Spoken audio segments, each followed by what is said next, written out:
Kriya Yoga has three components: tapas, austerity; swadhyaya, self-introspection; Ishvara pranidhana, surrender to divine. God is not a noun. It is our own state of ultimate perfection. भगवान कोई बादलों के ऊपर बैठा हुआ व्यक्ति नहीं है। हमारी चेतना का अत्यंत परिष्कृत, हमारी चेतना की जो अवस्था है, दिव्य अवस्था, वही है भगवान। But for a common man, very abstract concept of this pure consciousness may not fit. Common man wants something substantial, so that in moments of difficulty he can fall on something which inspires him, which represents higher unknown forces. एक जो सरल साधारण व्यक्ति है, हमारी भारत की जनता जो धर्म प्राण है, भक्ति हमारे रग रग में है, तो यहाँ का जो पास का गांव है, वहाँ का ग्रामीण जब पूजा करता है, वो खुद ही मिट्टी से मूर्ति बनाता है। उसको भी मालूम है कि भगवान इस मिट्टी की मूर्ति में नहीं है, लेकिन उसकी भावना क्या है? प्रभु, आपका कोई आकार नहीं है, आप निर्गुण हैं, आप महान हैं, आप कण कण में हैं, आप सर्वव्यापी हैं, लेकिन मेरे हृदय में आपका ये निराकार स्वरूप बैठता नहीं है, क्योंकि आप सर्वशक्तिमान भी हैं, आप सब कुछ कर सकते हैं। तो मेरी खातिर इस मूर्ति में विराजमान हो जाइए, ताकि मैं कुछ फूल अर्पित कर सकूं, कुछ भजन गा सकूं और आपसे प्रेरणा प्राप्त करके अपने जीवन की कठिनाइयों से मुक्ति पा सकूं। So we want something substantial. So we have some symbol, some picture, some idol. Bhakti Yoga is one of the most wonderful ways of relaxation, because you feel connected to higher forces. There are 9 ways of having bhakti, Navada bhakti. One of them is this kirtan, this singing. The essence is surrender, acceptance. The core of bhakti is surrender, acceptance. There can be various forms to get into that state of expansion. One of them is the singing. Our education system, our lifestyle has become too much left brain oriented. Firjaf Kapra has written this beautiful book, Turning Point. The world so far has been dominated by left brain attitude, which culminates into wars and terrorism, misuse of technology, and results we are seeing. Too much of pampering, exploiting technology for selfish purpose. As a result, the right brain is seat of, left brain is seat of intellect, IQ, logic, science, mathematics, administration. The right brain is seat of poetry, art, music, love, emotions, creativity. So much emphasis on left brain. If a child comes with progress report, parents are worried only how many marks you have got, not about the co-curricular activities, because that will not give him the bread. Every day, it's so sad, every day you see in the newspaper 2 or 3 episodes of yesterday also one girl committed suicide for fear of examination, few marks. In our country, every day there are nine young people commit suicide. Every day. Out of them, 6 for the fear of examination or low marks. Why? We pressurize them. Why? Values on the left brain, on achievement, not on the right brain, the love, the peace, the harmony. So this singing, it develops the right brain, the seat of emotions. So there is more harmony, more peace, more love. Even from health point of view, all the stress, 90% of the disease are stress-induced disorders. Because too much left brain. So even when we sing bhajans without knowing the meaning also, thanks to our team with nice music, when you sing loudly, the vibrations affect, they give a nice massaging effect.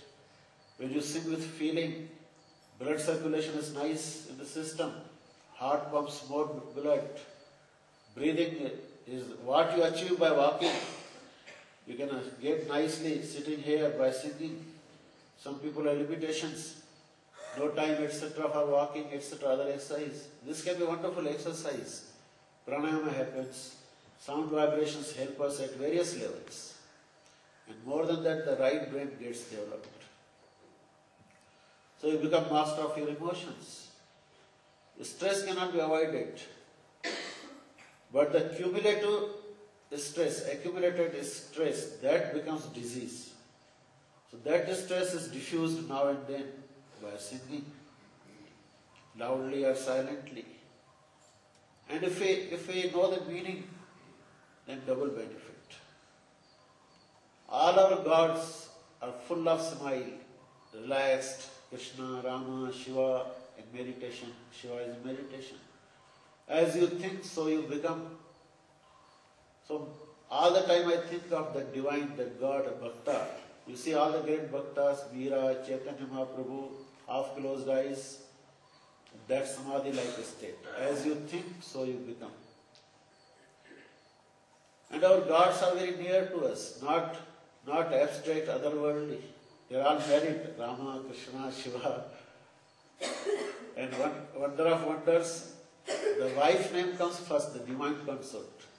It's not Ram, Sita. Sita, Ram, Sita, Ram. Sita is first. Gauri Shankar. Women's name is now, but it started that time. So, Uma Shankar. Uma is first. Radha Krishna. Radha is first. This Shakti is first.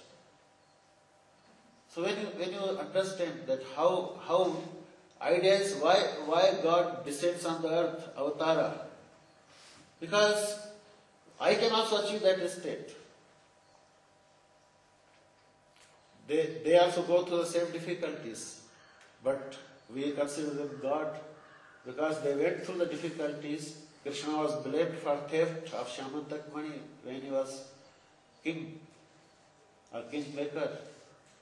But eventually they come out with shining colors, inspiring us. We can also go to that state. There is a beautiful book, Don't Sweat Small Stuff.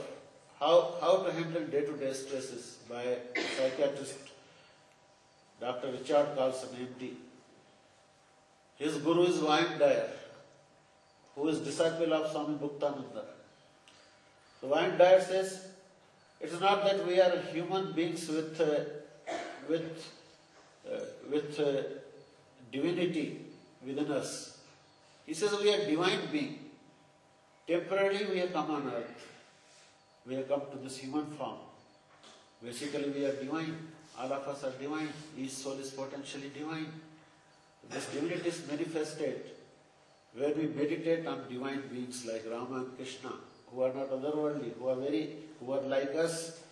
About Rama, the poet Valmiki, he says, I salute that Rama. मैं उस राम को प्रणाम करता हूँ जिनके चेहरे पर कोई अंतर नहीं आया जब उनको कहा गया था कि कल तुम्हारा राज्याभिषेक होगा और फिर दूसरे दिन उनको वनवास में जाने के लिए कहा गया। अगर आप रामानंद सागर का रामायण का सीरीज देखें, बहुत ही अच्छा दृश्य है।